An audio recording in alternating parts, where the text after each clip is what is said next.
Well, happy Mother's Day, everyone. Here we are at May 11th. Hard to believe we're already inching our way to the middle of May. We have a fabulous panel here today with Jim Porter, Karen Elkins, John Bonzel, and myself. And of course, our support team behind the scenes that you don't always see, but they always keep things running. And that is James Crawford and Joey Lohman. So happy Mother's Day, everyone. Panel, you ready for this evening? Yes, sir. So I actually think that this may be one of the most important broadcasts that we've ever done. Because as we're inching through this, through the home study course, we are now on the second part of lesson 44 in unit 11. That means we are inching close to the finish line for the science. Now, what we remember is that the home study course, unit 1 through 9 is the science of man, and unit 10 and 11 is the science of the cosmos. And so just to give everybody a sneak preview, what's going to happen starting next week, John, when we go into unit 12, what's the expectation for unit 12? Well, it's going to be an awakening for people to finally realize that this whole year has been introducing them to God, their God selves, and then accepting it, realizing it, and then applying all of these secrets of the universe we've been talking about for a year. All right. Jim, what do you want to add to that? Yeah. Okay. All right. So I wanted to add to it that unit 12 is one of my favorites. So truly, the very first time that I went through the home study course, by the time I was hooked on unit 1, but by the time I made it all the way to unit 12, I have to tell you, it just all came together. It was like putting all the interconnections there together. And Karen, I know you prepped us here and you've got a great video for us at the end of the session here today. Any just comment before we dive into the lesson here? I think this one will help summarize and pull lots of things together, which I think is great. And creating the visual journey, I did something that Deb Tompkin recommended, and I made it very personal. I took 9 octaves and I equated it to your personal growth. All right. Well, you know, Deb is inspiring us all here today because Deb also had been sending me questions and I finally had a way to describe something. So Deb has been saying all this time that she says, I can't quite get the cube and the sphere in my head.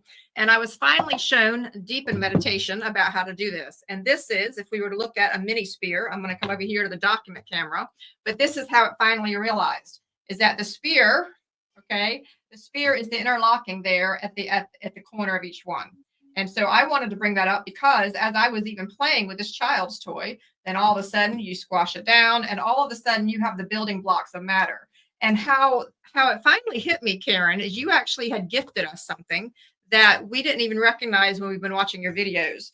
You have been putting in a lot of the molecular structure whenever you're talking about it. And if you look at the way the molecular structures are, it's the same kind of thing. It all has to do with the different ways that these are connecting.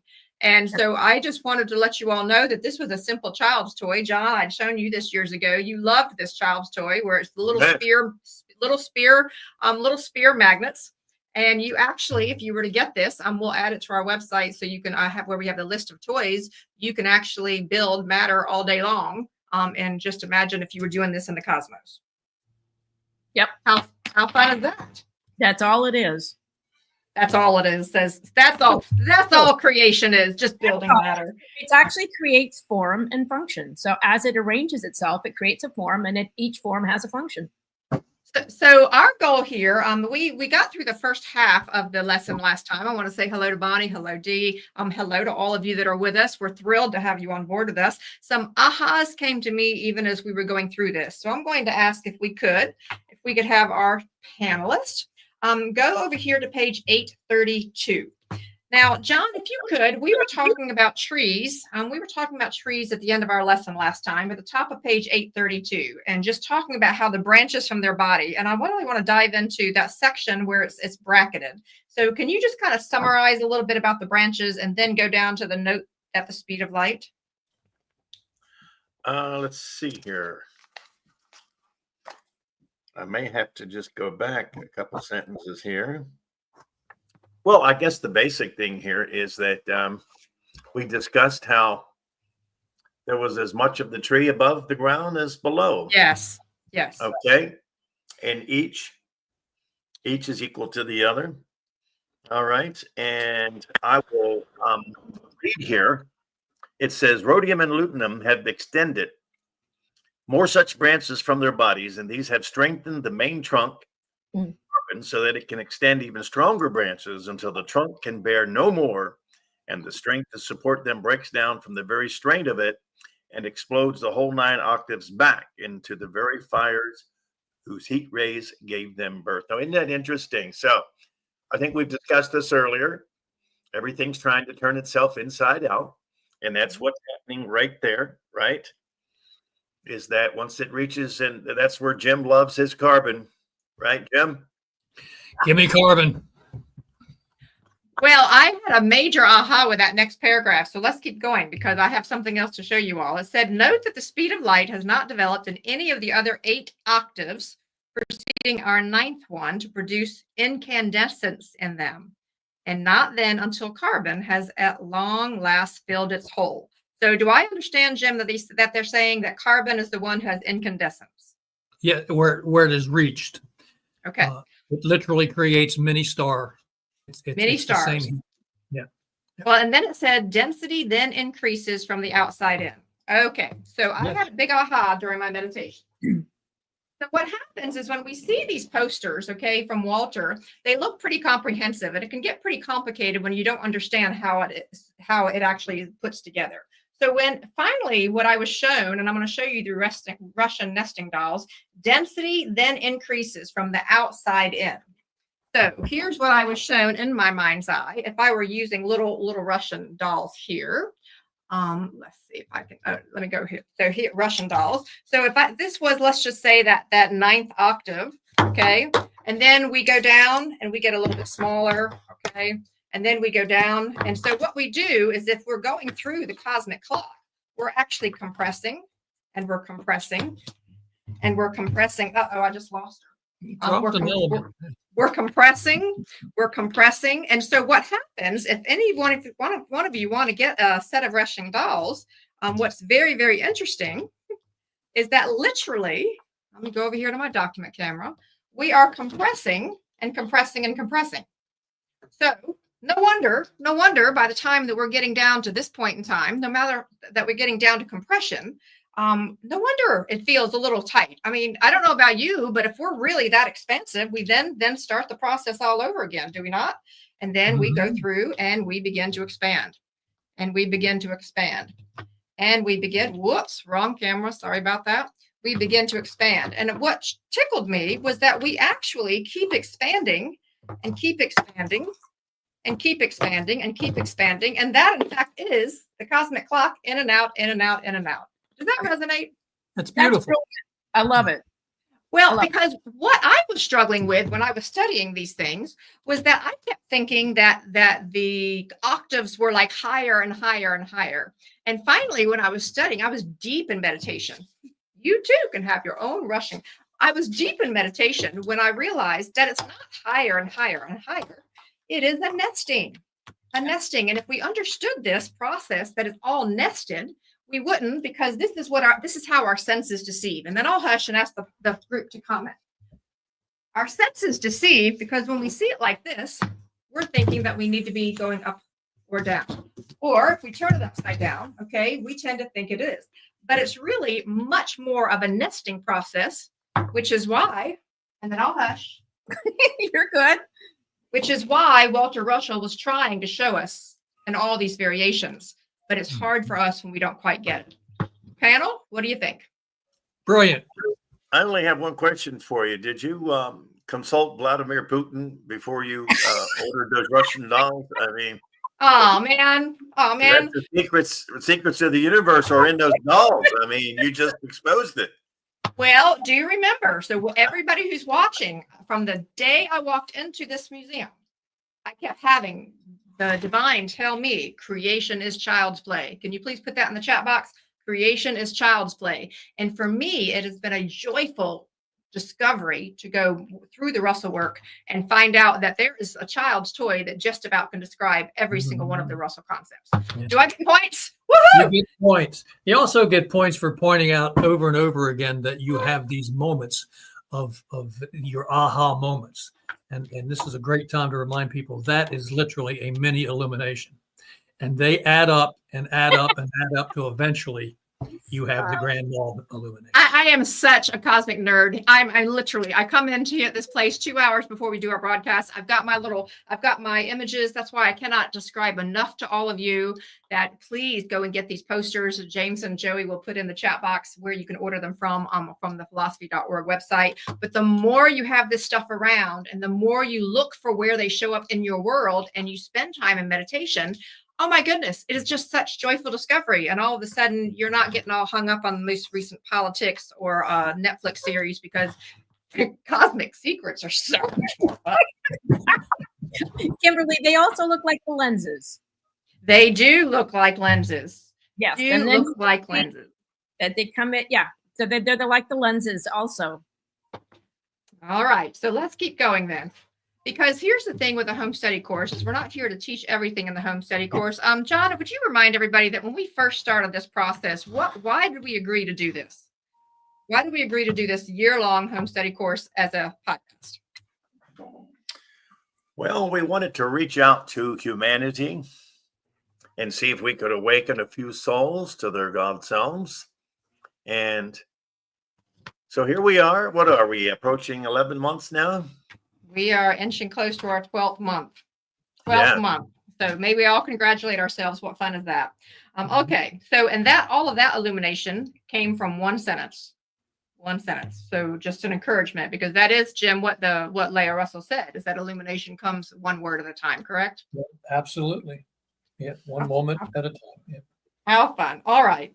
So they go on and then they start going into power projection. We're not going to go into all the items around that, but Jim, I am going to ask if you would, there at the bottom of page 832, I just wanted to bring up that sentence that's in red brackets. Keep scrolling, James. And it says, we mean power. So they're talking about power projection because they go deep into it, but there it is. Mm-hmm. You want me to read that? Please. Okay.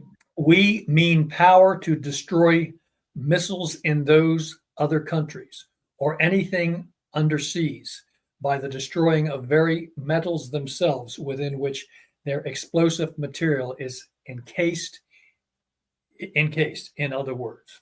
Now, what was interesting is because as you continue this, it says, in other words, the enclosing metals can be so intensely heated and their conductive and inductive qualities so vastly multiplied that the explosive material within them will ignite and burst their casings. And they're already doing that. Yeah, they're already doing that. If you probably all come across on the news or the internet for years now, they've been bringing these things out that they call crowd control, where they can face them down at a crowd and they can just hit them with a frequency that will cause it to feel like their skin is burning and they instantly disperse. Right. If they can do that to a crowd, they can make it a pinpoint thing and do it to anything, anywhere. Well, this is Russell technology. All right, Karen. The other one is we have to remember when Tesla, he invented what he called the purple ray. And right now we do see a lot of the laser beams. We know that there are beams coming from and doing certain things that we don't like at the moment, but it is destroying metal. Yes. And yeah, so we already have that technology. Well, I'm going to get crazy. Let me step into crazyville here for a minute. Uh-oh. Back when the Twin Towers were in the process of their collapse, many of the survivors near the tower and that got out of the tower pointed out that the coins and their belt buckles became so hot they had to literally pull them out of their pockets. They were burning them. That tells us that tells me, you can disagree if you want, that some kind of a cosmic ray from outer space was focused on those towers to bring them down. And that's the coins were a secondary thing. They could certainly do damage, but they could not have brought it down like that. Well, you know what is an interesting, Jim? I remember when I came to the Russell Museum and I was really learning that phrase, in the wave lies the secret of creation. That's a very important phrase. If everybody can just really remember that. In the wave lies the secret of creation. You can actually order that book even also at philosophy.org. But the reality is that phrase, all of a sudden I found a poster that was showing which organizations in this country own different frequency bands. And that poster was so big. And there are so many people that have fought for the rights of owning different frequency bands. Mm-hmm. I was like, I bet you the average human being doesn't recognize that there is a battle for frequencies. There's a battle for wave ownership. And I thought that was very, very interesting, Jim. Yeah, there's always the greed factor, and there's always those that want to take something that could be a blessing to man and turn it into a curse for man. But the curse falls upon them. We can be momentarily cause difficulties while in body. But what they do to others will come back to them over and over again until it wouldn't cross their mind to even think about such a thing. So the reason why, Kimberly, that's actually so important, when Walter Russell talks about everything is made of water or fire, you're 99.9% water at a molecular level. Right. And when we're using microwave technology right now, which is, again, on the wave band, how microwave works is with water molecules. And when your body is that much, it will be affected and it will change the structure of your body. So it is not, and some people will talk about, well, some of it's less and more, some will or some won't. But they have been using it as a weapon since World War II, if not before then. Yes, so, yes, yeah. They have. They have. Yeah. And what's important here is that we are in an era where we are being asked to bring more and more light into our body. And so I'm going to go to a sentence here. It's important to remember this here, because the reason this is important, and that you said earlier, Jim, that the carbon has that luminescence, but that incandescence. So really, that would mean that all of us in carbon bodies are like little mini stars. Am I saying that in an elementary kind of way? Absolutely. John, you're shining brightly. You're your own little universal star. Okay. But Jim, no comment from the peanut gallery. I don't even know what to say about that. Well, Jim? It's true. People, if you get bored, look at the charts. If you have one, or go on the line and look at it. As you come into the carbon octave, what is it? Helium is the first seed of that octave. I think that's it. And it begins to wind up. By the time it takes 3.5 steps, that helium or hydrogen, whichever one it is like 200 and some degrees below zero. And then it takes the 3 steps into carbon, and it's at 2,800 degrees Fahrenheit in that very short period of time. That's an incredible increase in speed, dimension, and heat. And yes, it is literally every cell in our bodies in this carbon octave are literally little miniature stars. And, so I like turning on our light bulb. So when you think about, when you're hearing people right now talking about the awakening of humanity, we actually have the ability. Every single day, I make the very conscious intention to fill my body with more light. I eat things with more light. I drink things that have green juice and light. Having light in the physical vessel, to me, is an incredibly important part of what is happening here in humanity. And so for anyone that is kind of interested in what's happening there, invite light in. So absolutely. And don't fear what they're trying to tell you is happening. But here's the interesting. Okay, I'm sorry. Go ahead, Jim. No, Jim. If they'll have an effect on you, so be it. They can only affect your body. And if you can be enough in the love state and the the light state, you can greatly decrease the effect that they have upon you. But who's they? Well, there's the grand question. They would be the people who are unawakened, that think they can manipulate the world for their own personal gain at the expense of others. They are creating their own living hell, and they have no idea. And I pray and send love to them, because, oh my God. Okay. All right, Karen, you wanted to chime in? Yeah, and the universal dance of reality, we actually are getting into what you call that. Here's our little galaxy or universe, and we ride the wave, and we are in the point where here's the equilibrium, where we're almost in the center. And normally we're up or we're down. We're in the dark age or the enlightened age. And right now we literally are getting more pixie dust, more cosmic rays, because we're in the center. So when you're off one or the other, you're more into the shadow of it. You're not getting as intense energy. But right now we are literally at that point where the cosmos is giving us more rays. So, well, let me ask everybody who's listening to please put in the chat box if you're noticing increased fatigue, or if you're noticing increased intensity. For me, the more light you have, the more you actually magnetize some of that in. Some of it has been exhausting. And so it takes our physical vessels a while to be able to acclimate to that. But I'm just curious how many people might be feeling some of that. All right, John, hang on a second. I want to upset John. Here I go again, John. Okay. Now, For me, this is what I go back to when I think about that. The prophet, teacher, God, fully God-aware human being, Christ, when he was at the temple and he knew the minds of the priests that were thinking about how can they destroy him. And if you remember, he turned around to them and he said, go ahead, tear this temple down and I will rebuild it in 3 days. That's what you remember. Yes, they're making efforts, knowingly or unknowingly, to tear our temples down, but we have the ability to override and rebuild them as fast as they try to tear them down. So just send out love. All right. All right, John, Fascinating. I'm done. John, anything you wanted to add? No.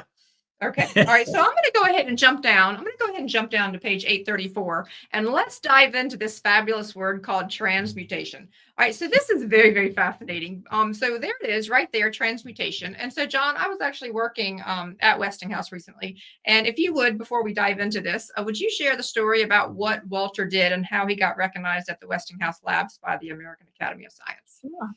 Well, they gave him the opportunity to go to their labs and have some other scientists assist him.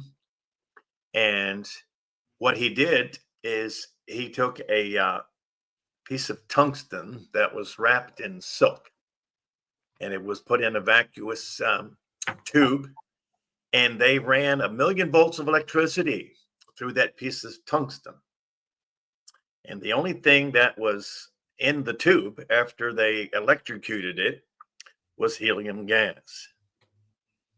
So Dr. Russell explained to them what had taken place, that transmutation had just taken place, and that tungsten had resorted back to its inert gas. Okay.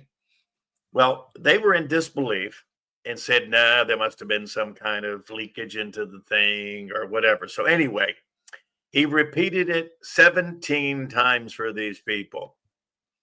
And to this day, they still don't believe what they witnessed. And I guess Dr. Russell got frustrated and said, well, I showed you the secrets. If you don't believe me, you don't want to, then it's up to you.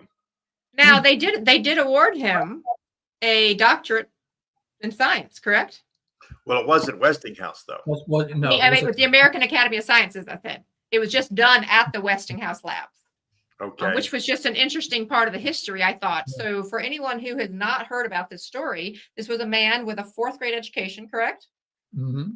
Okay, that actually transmuted and actually received an award for that. So let's just think for a moment about how remarkable that is. And I believe that we're going to see more and more of that even in our lifetime. So I'm actually pretty excited about it. So everybody, if you would, please place in the chat box transmutation. That's not a word you run across every day. So also, let's dive in. Kim also pointed out quickly that his response to having, he actually left school, I believe, in the 3rd grade. His response to having left school in the 3rd grade is, thank God I got out before they ruined me. Kudos to that. I agree with that. Okay, so John, if you would, talk a little bit about that first paragraph of transmutation there on page 834. 834. Would you like me to read that? Is that what you're saying? Please. Very good. Transmutation. Transmutation is based on the fact of gravity control of light. All light is curved, and there are no parallel rays in it, as shown by the textbooks on optics. If you look at the diverging rays of light, which are projected from the sun, they appear to be straight, but even they curve from the sun to sun in long and short curves as they progressively curve spirally toward the focal center of all suns throughout the universe. All right, so keep going in that next sentence, John. Okay. We now believe that we have at last found a straight line at the equators of curved ones, but even they move spirally around an orbit of their final focal source in God, their creator. Now, here's what's interesting, and I'm going to ask James if he can possibly pull up that video of where he videotaped the cube, the inside of the cube. But they go on to say under this green section, this definitely proves that all nature, which God's thinking is, must move around the thinker in equally divided thought wave pulsations, which forever spiral centripetally to create illusions of time and continuity of motion in a still universe in which there is no motion. All right. So equate that for just a moment here. So they're saying it's a still universe in which there is no motion. So if I were to have my little book, there is no motion. So how do I equate that when I actually decide to start using, wrong way. When I start to take all of these still things and it seems to be the illusion of motion, and it's not.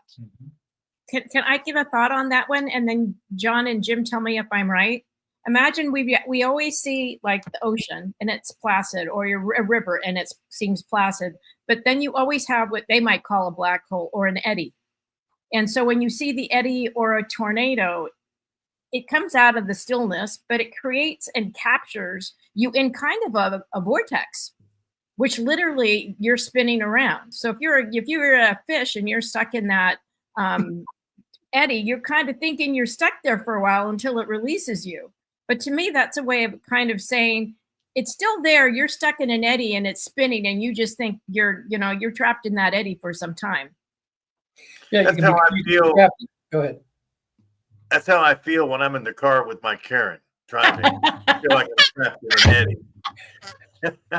That's so funny, John, because I was talking to her the other day, and she said that's exactly how she feels when she's in the car with you. Yeah, I'm sure. All right, so just fascinating then. So with the book that I just showed you, does that equate to that process? Let me demonstrate for our audience, and I'll build on Karen's statement a little bit. So look at a stream, look at a river, okay, and then you see that curving, right?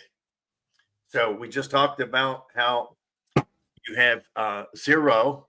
So where is zero in that stream and in that river, right?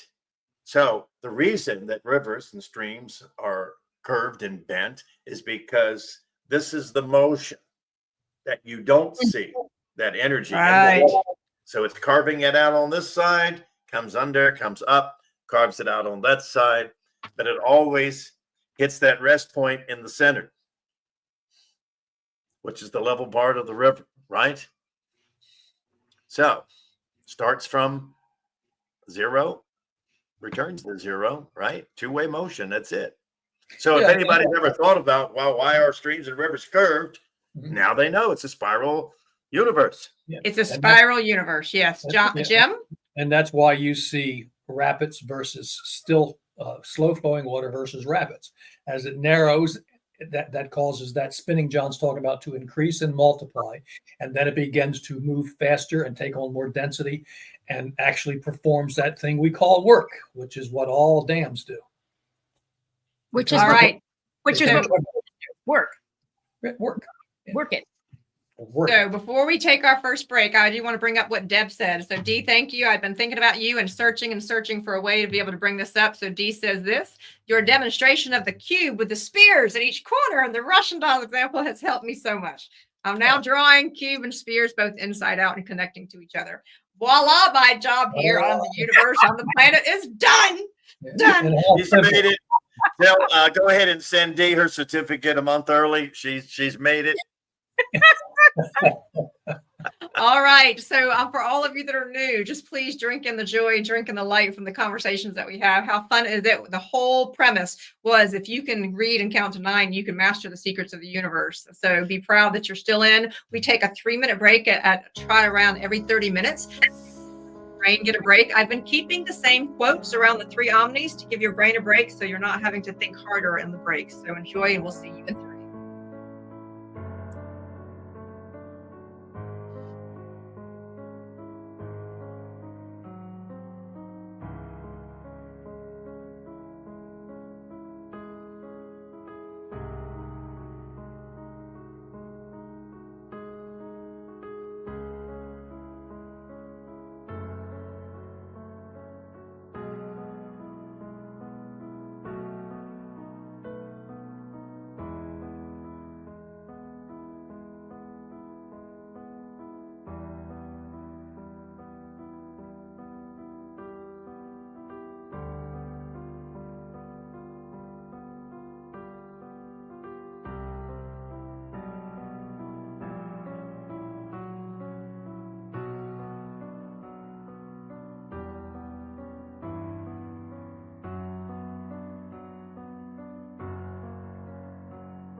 All right, if you are close by, find your way back.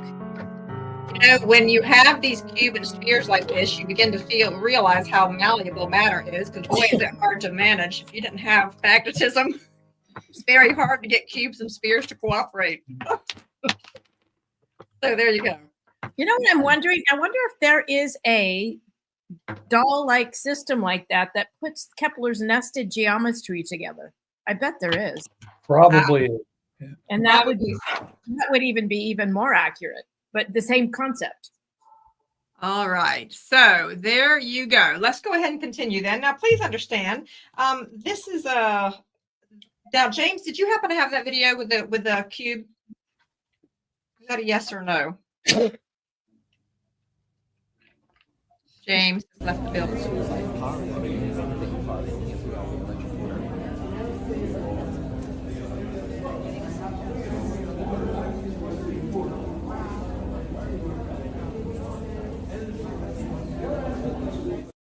Well, and that's what we were just talking about. It looks like they're only straight.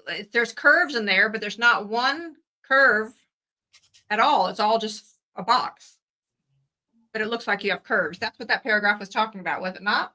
Yep, that's the illusion of multiplicity that we're living. Yep. But when you spin, you get the curves. When you spin, you get the curves. All right. So I want to go ahead and jump down because this was a pretty big lesson. I want to jump down here to the bottom of page 837. So we encourage you all to get a copy of your own home study course. Don't worry, you don't have to understand all of this.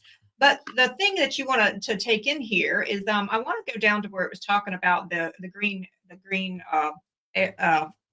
bracket. All of the growth of the universe, so scroll down just a little bit there on page 837. All of the growth of the universe is finally returned by eons of accumulated heat. Keep going, James.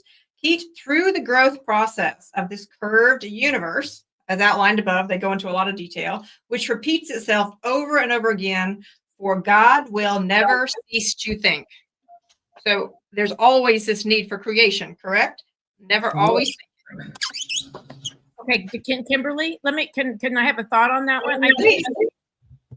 I think we need to go back to 835 for one part because John has a toy, and it goes along with the crystalline structure. So if we talking there about the observing of the atom as the hexagonal, and then if you go to the next page, James, you'll see the chart that he has, which is this one. And, yes. And the reason that that's actually quite significant is that is part of what John has, which is the kaleidoscope. But the other thing he's talking about, if you actually make it big, I mean, you can actually magnify it. There is inside of this structure, you'll see the hexagons. And the other thing he's noticing is the waves. So the waves, he said, proves that there's water. So water is the canvas for reality. It's the thing where the things are built. And then within it, even though it's a hexagon, you still have the two parts of the squares where you're talking about where one is folding and the other. So you've got the blue and the green happening with the twisting and the turning within the eddies, as we'll call them for the moment. And with that, John, you have your kaleidoscope. Which let's show that. Yeah, that shows exactly what's happening there. If I can get it to show. Yeah, turn it the other way for 1 second, because on the other side, when you showed us, we saw the red and the blue, and you see the hexagons going on in there. So that was the clue. And then when you turn, and then you can do the other way, and you can see close in that life is this this journey, and you'll see that same shapes of that inside the water. So water is reflecting the light. So water holds all the octaves in it. It's made of hydrogen and oxygen, right? So it carries the full range of octaves. It carries a full range of color. And as it twists and turns, that part where you see the crystalline matrix that he was pointing out is why that is literally the fabric of creation. All right, so let's just pause just a minute. Okay, can we all just breathe that in for just a moment? Let's not blow past that very important thought. If there's one thing I love about Karen, every once in a while I'll talk to her on a weekend. There are very few people in the universe that can overwhelm me. She is one of them because she's already so far ahead on some of these things. So say that last sentence one more time, Karen. Slow it down. what You part? said water is the fabric of creation. Water is the canvas. The It's canvas for creation. You got to remember, when you put the water on if you put water on the stove, and all of a sudden it starts to bubble, and those bubbles start connecting. So when he said there's only water and fire, what do the water and fire make? They make the bubbles. The bubbles begin to create, and through their layering, they create, as Dr. Pollack says, they're exactly what happens inside the kaleidoscope, a gel structure which carries all the octaves, and through their mirrors and turning and lenses, you get a Karen, you get a Jim, you get a dog, you get a cat. And it is the refraction moving of the light in this matrix which makes us. So that's why that's all that there is. But I kept thinking, why does he keep the bubbles out? And then I thought, oh, because if you're on the stove, you don't see any bubbles when you put it on. But as it heats up, what do you get? Bubbles. And when it's done, what happens? It can steam and it goes away. So there you see those. He would say those bubbles are spears, correct? Yes. Yeah. Yeah. So okay. So so the next time we're all boiling a pot of water, you're seeing science in motion there. And All I don't, right, John, and then Jim. Now let's not forget what's at the center of that picture. Which picture? Oh, the one that's in the yeah. Figure the one 78. Okay. So what's dead center of that picture? a black hole. God. Right. Stillness. Motionless. That's why Stillness. you cannot see God. Magnified 2,700,000 times, and you still have stillness and emptiness. Okay, but before you move on, imagine that that's a toroidal field that goes like this. So the space of where everything emerges comes out of it. It's like this is where everything unfolds from. That's it. Thank you. So I have toys. I have toys. Oh my goodness! Show your toy again. That's good. I need your toy. Okay. There you go. There you go. Out of that, everything is coming out of that. And then it creates this toroidal field, which most people will know as a magnetic field. Your magnetic field, because your bubble. Yeah, you're inside that little bubble. You've seen that the Earth is inside its own bubble, our own galaxies within its own bubble, and that's still the Russian doll. Systems within systems within systems. Yep. Wow. Can we just pause again for a moment at the lovely creation? So what we're noticing here is that even though each one of these philosophies sounds so much more complicated, we're all beginning to see that this is the same repetitive. It's a mad. So Jim, tie into that. It's the same thing. Well, over take and the over thing again. that you're holding and put it over your shoulder on its 90-degree angle and put it in front of the wave. Yeah. There you go. No, turn it toward me. Toward me. Yeah, right there. Yeah. See, there it is. Ah. Okay, and so let's just do that. So let me flatten it out. This is from one of our students, Tracy. So let me flatten it out. So what it looks like here is like this, and then it opens up. Bam. Opens up to that right there. Cool. All right, let's keep going. Get all these epiphanies. I like your toys. They're amazing. I think it just is such a fun way. Why not have some delight in the world versus going we can't keep up with Kim and her toys. It's about time we get used to one. She comes up with 5 more. Bless your heart. Wow. So let's go to 838 then. So 838, because this is what's important as we're all learning about why these 9 octaves are so important. It says there are 9 inert gases only because there are but 9 octaves. So I want to go back to this whole issue of 9 octaves. John, he continues to call it like the grand symphony of the universe. So, and when Karen has brought this up many, many times, universe is really uni-verse, one song, one verse. Which is incredibly, incredibly powerful. Okay, so he says, but 9 octaves. Science being aware of only the 5 given in the Mendeleev chart: helium, neon, argon, krypton, and exon. Atomic energy would not be possible if the plutonium octave did not have niton as its seed to grow from. So pause for just a minute. So let's talk to anybody here who is maybe a grandparent, an aunt, an uncle. They have the ability to influence younger people. what will it do for the future of humanity if we could have more people understand the power of the Russell periodic element chart as an expansion of what Mendeleev was? Jim? Well, it's complete. The Mendeleev chart shows the death side, the downward outwinding spiral of creation.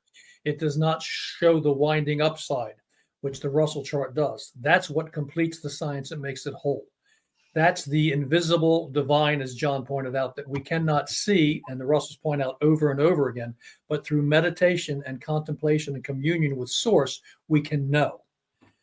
Well, and I want to go back to remembering what they talked about in one of our earlier units about the acorn. I mean, we can see an acorn, but we cannot see the oak tree in the acorn. So our sense self says that's just a little bitty acorn. Our knowing self says we know that there is the seed of an oak tree within an acorn. So the next time we're literally walking through the park, we're walking down a street, we are already living this idea of sense versus knowing, and we have no problem understanding this. We have no problem understanding how same kind of thing. How does a human come to be? They end up gestating for 9 months and then bam. So we know that one seed turns into a human being, like voila. So can you see this whole thing about reading and counting to 9, John? Yes. I didn't know if you were asking me a question or. I'm just giving you a space for commentary, John. No, 9's a beautiful number. Well, and what's interesting, and I want to just remind everybody as we go through, because there was no way that we could cover all of this that was in this particular one. And Karen's video is a little bit longer tonight, so we're going to give time for that. But I want to go down to where the Russells keep talking about the language of light. So if you could place that in the chat box, the language of light. And you'll hear some healers talk about the language of light. This is a real language. It is the language of which the universe. And so there on page 838, and where the yellow star is, it says they must be, for the language of light tells us that identities cannot be changed without mongrelizing them. So I just wanted to really hone into that language of light, because if we truly understood this power of the language of light, all of a sudden it makes much more sense on that next sentence in the green. Karen, if you would read that one, transmutation. 1 second, Kim. 1 second. A good example that most people are familiar with of a mongrelization of something is when they take a donkey and a horse and cross them. They born a mule, but those mules cannot reproduce. They're a mongrelization of a pure idea into a non-reproductive idea. Okay, thank you. When we go to the sound, can you show your sphere thing again, and then show your dots? Okay, you've got this right, and then you've got your dots. So if you put that so that you can see it looking from the inside, like that. Imagine that when you speak, you have that in front of your mouth. You are literally speaking geometry out.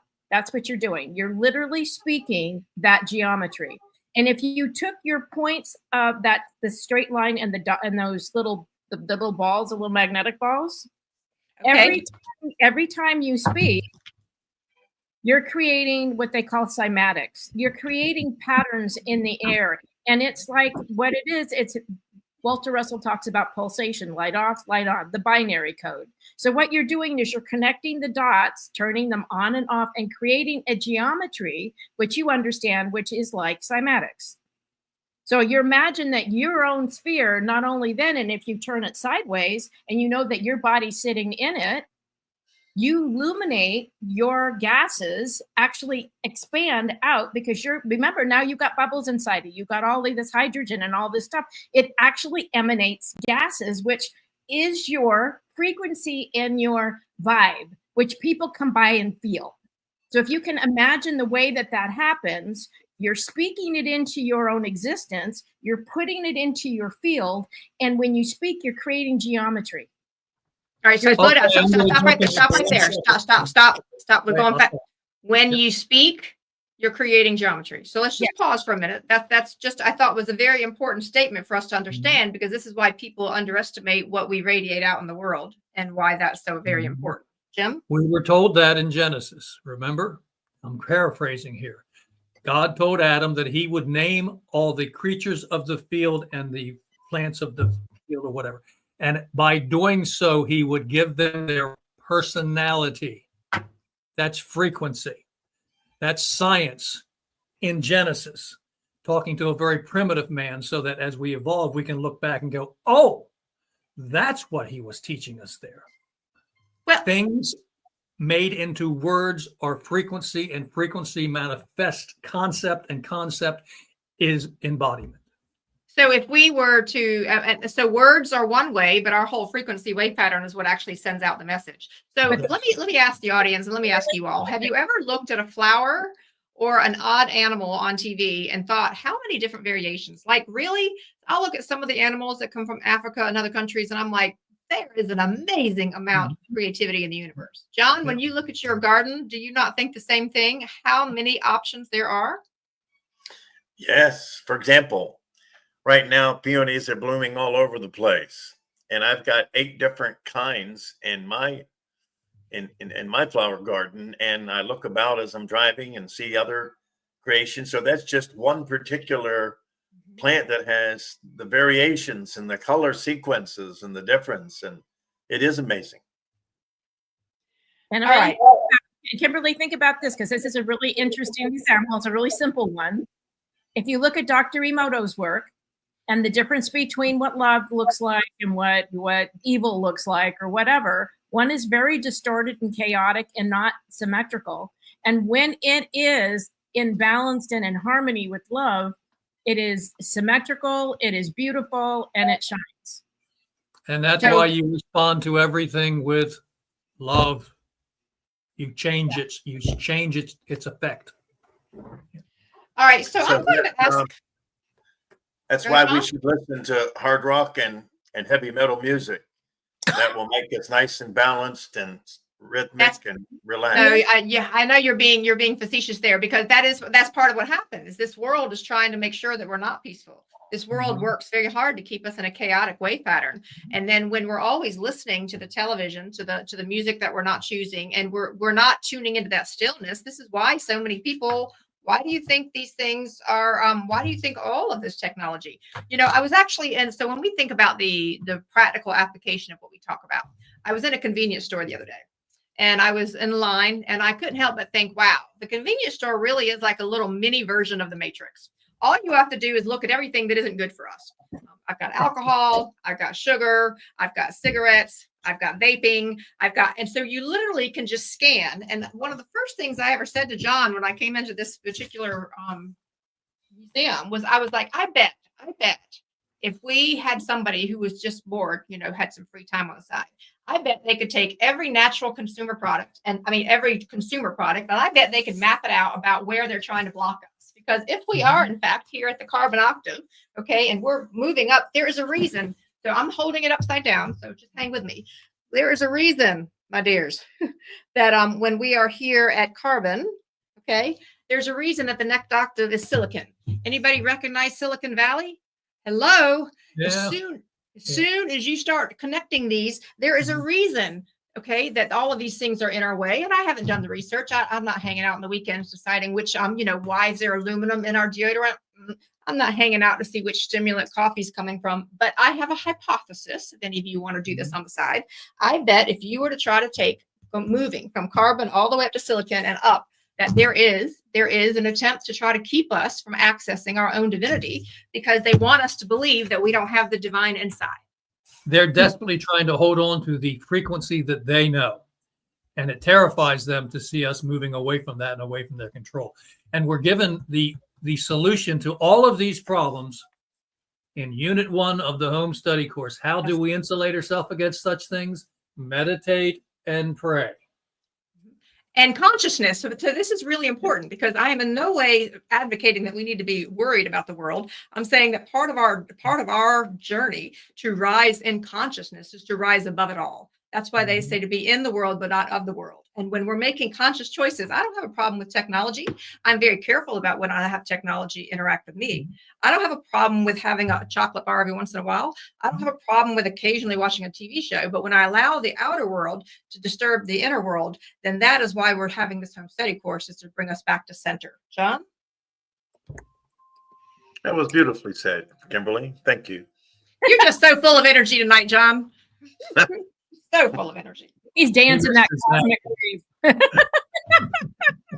So I wanted to ask the panel, I'll be honest with you, the next few pages between 839 all the way through, they were talking about trying to explain, and they go into a lot of detail around the science. And I want to go ahead and hone in on page 841.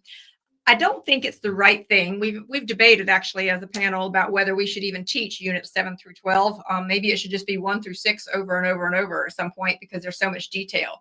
But I wanted to just bring up to the panel and ask, this particular, if you would, John, read what figure 79, that description says what that is. Yeah, it's time to bring your nesting dolls back out again, because there you I got them. All right. So, John, if you would just share those first few sentences. Okay. One bank of an octave multiplying assembly of lenses for solving the problem of solar energy, now given to the world in 1962 by Walter Russell. You are looking down through a 4-octave series of lenses, such as you find on a bar magnet drawing in figure 64. They represent the light which comes from the sun, but that light is diminished by the light of the sun having traveled through space for 90 million miles, and its continuity have been interrupted by night and by intermittent clouds, for light does not shine in the darkness. Because of this discontinuity, transmutation by solar energy is quite impossible. A better light, because of its whiteness and because of no interruptions by long periods of night. Pardon me, just one moment here. I lost my spot. Right there at the end, on clouds of the such and okay, such yeah, flame. Periods of night and clouds of oxyacetylene flame, as we have formerly stated.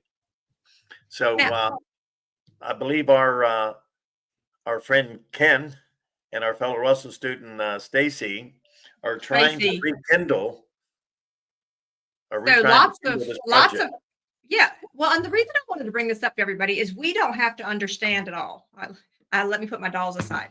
We don't have to understand it all. What we have the ability to do right now at this moment, at this juncture of humanity, is to be able to take all these variety of toys and hand it to people that are in our families that are learning the science. What we are about is planting seeds to say there are other ways to be able to see the universe.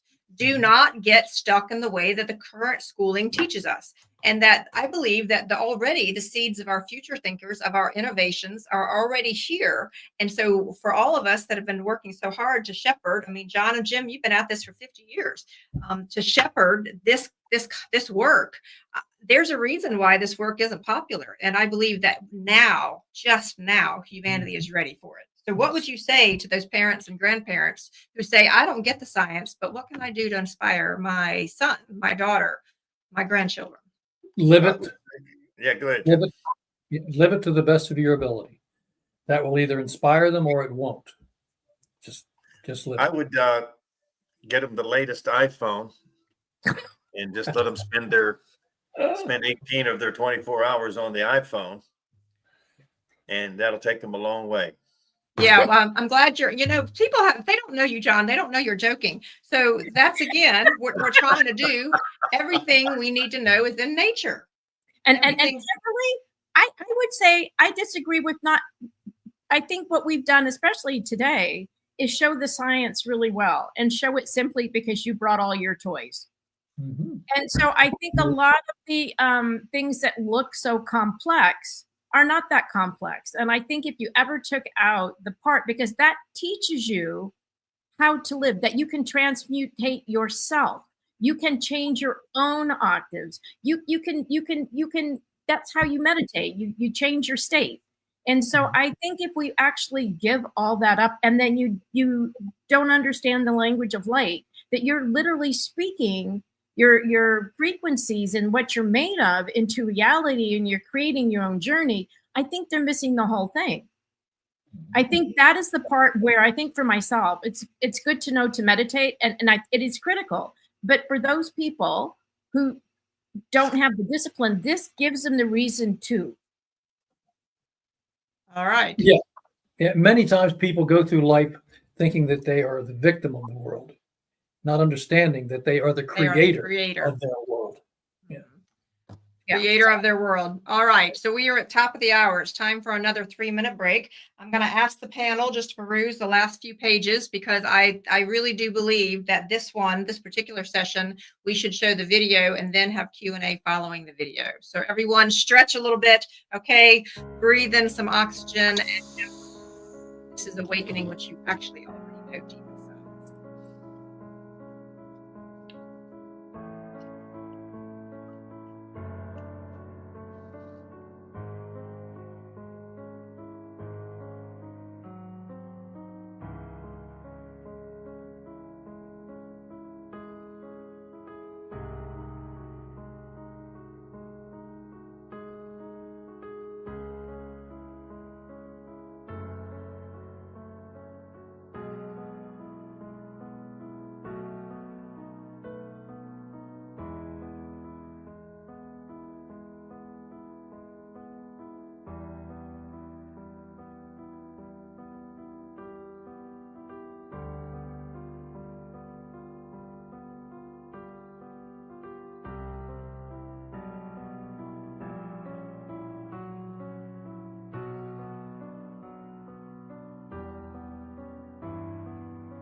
All right, if you'll find your way back. Find your way back. So I wanted us to go to page 843. And there's a really important paragraph there above the cosmic clock. And I wanted to read this slowly and ask the panel to comment because to me, this was incredibly powerful. It's where the green bracket is, James. And it says this, as we scroll on down to 842. All right, so right there, go up a little bit, right about, okay, right there. As we have always said, natural science is simple and uncomplicated, since the creator's ways and processes are simple and uncomplicated. To know cause is to know what the effect must be. So let's pause there for just a moment. I actually have a real bias against most academic institutions because I have watched academic institutions work very hard to make simple things complex.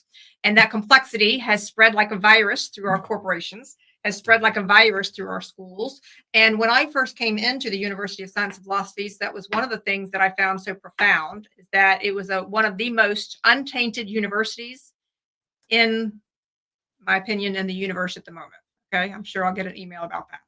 What I found is that this sentence about natural science. So can you talk a little bit about the fact that the whole home study course is about universal law, natural science, and living philosophy. I'll ask Jim and then John. Well, it's the bastardization of simple universal laws. It's making the simple appear difficult. And by making this, convincing people that the simple is difficult, then you feel obligated to go to those people to explain it to you. Yes. Now you've just taken your focus off your divine inner self and handed that power over to another. And that's what we should always be careful not to do. Well, and for me, I'm going to come back to Karen just a minute, but I also want to mention, so in my expertise is systems thinking, we do a lot of things around feedback loops. What I recognize part of what held humanity hostage is what better way to create a reinforcing feedback loop for humanity to be held hostage than to push education, and then to make sure that in education, there's always a bibliography that only quotes the people that education has decided would be the adequate ones.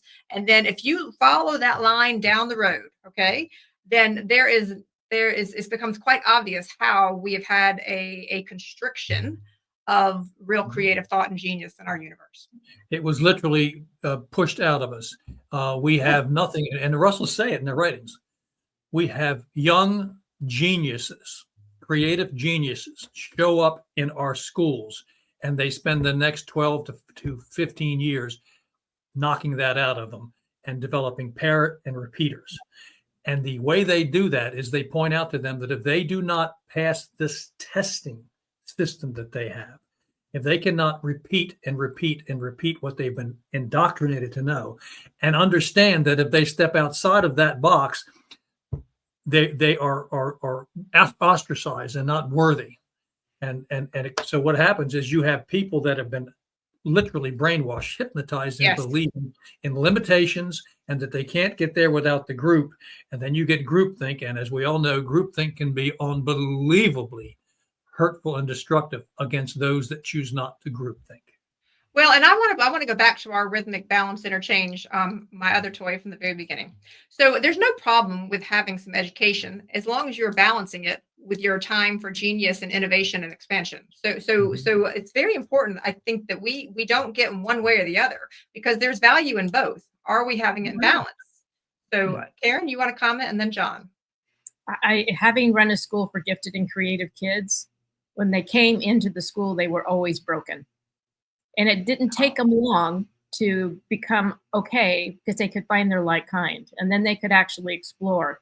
But until then, it was not a good thing. Many of the assessments that I read were either had slow processing speed or certain things. They were brilliant. They just took a little time to amalgamate so many big ideas. And so it was an interesting time to watch the kids flourish. And just like you said, Jim, though, if you gave them a test and they don't pass it, I had a teacher, she was so good, because I didn't teach, I just orchestrated it all. And she would let them come up with 5 different answers because they were all correct and then it'll all be okay. But otherwise, in a regular system, that was never going to be okay. So that was just my experience. And there was plenty of the geniuses, and plenty of them get broken, plenty of them resolve and leave society. Some of them drink. I mean, it's a multitude of things, which is really a shame. Yeah, leads to self-hatred and addiction. And it does. Yeah. It does. John, you want to come? All right, you're on mute. I'm gonna have to send him some sugar over there to wake him up. John. Yes, I agree with our my fellow panelists, and what's going to make it even worse and not better is how AI will take over, and the creativeness and the thinking part of humanity will gradually dissipate. Well, so I want to push on that a little bit, because I actually had thought about that as well, and I want to go back to balance. So I have been testing out some of these things in AI, and I have found that if you are putting as much energy in as some of the AI, that there's actually some really interesting things that can happen. What happens in anything is that when we're out of balance, we lose our way. So if we could have kept paper maps and GPS, we actually found our way around, we could have kept that in balance. But now most of us can't even find from one side of the state to the other without a GPS. So balance in all things is what's vitally important. So I see what you're saying, John, but I've been pleasantly surprised at some of the very, very interesting conversations that can happen around that. Yeah, balance is the key. You're right. And I think that's really important for us all to understand when we think about rhythmic balanced interchange. What unit did we cover that in? All of them. I think it's everyone. True. So again, this is what I found when we were doing the Russell experience. I was looking for every possible thing to show people how important this was. So everything that we need to know about creation is actually there in nature and in the children's. We've known this since we were children, which is what's so fascinating. So I'm going to ask the panel. I would like us to go ahead and go to the video tonight. There's been a lot of intensity, and I know with Mother's Day celebrations, I want us to go ahead and spend time because I know the video is approximately 10 minutes long, and then we'll open it up for a final conversation as we wrap up this evening. Are you all game with that? Yep. Great. All right, let's Thank you, dive into the video. And here it comes.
Karen, I feel like we just watched you do an interpretive dance for the Russell work.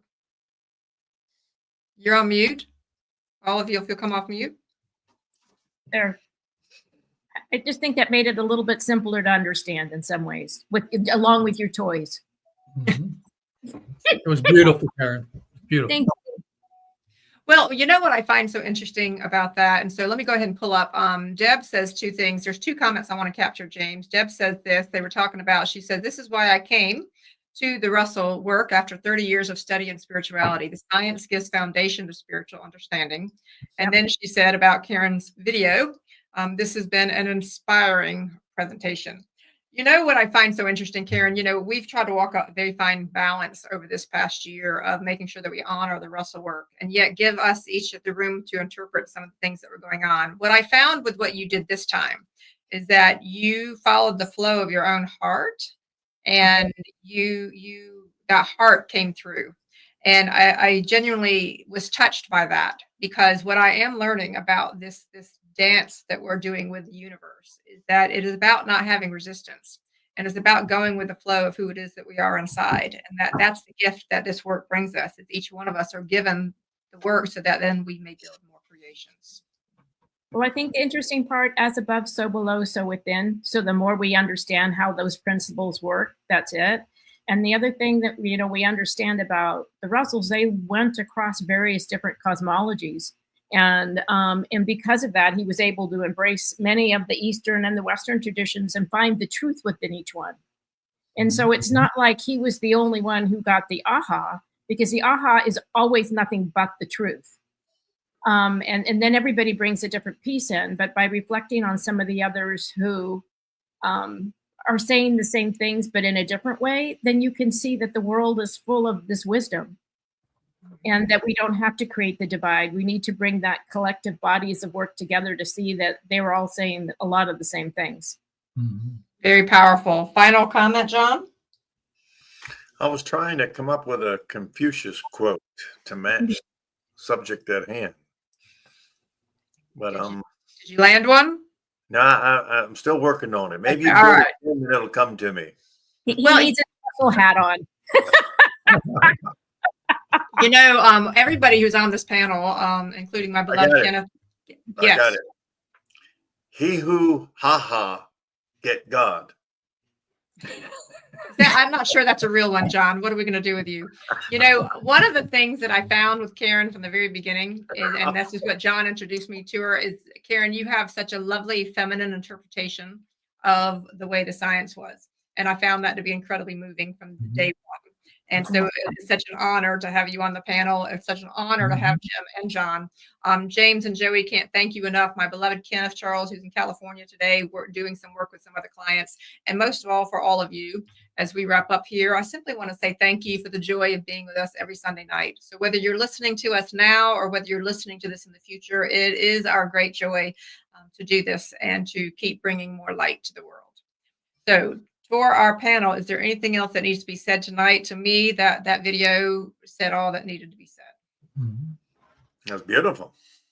It's gorgeous. All right, everyone. May you be inspired and take that inspiration and be very mindful of your creations in the world this week. So we please know you made it all the way through Unit 11. And so next Sunday, we will be beginning Unit 12 as we are inching to the end of our one-year home study course. Everyone, spread much love in the world. We'll see you next week.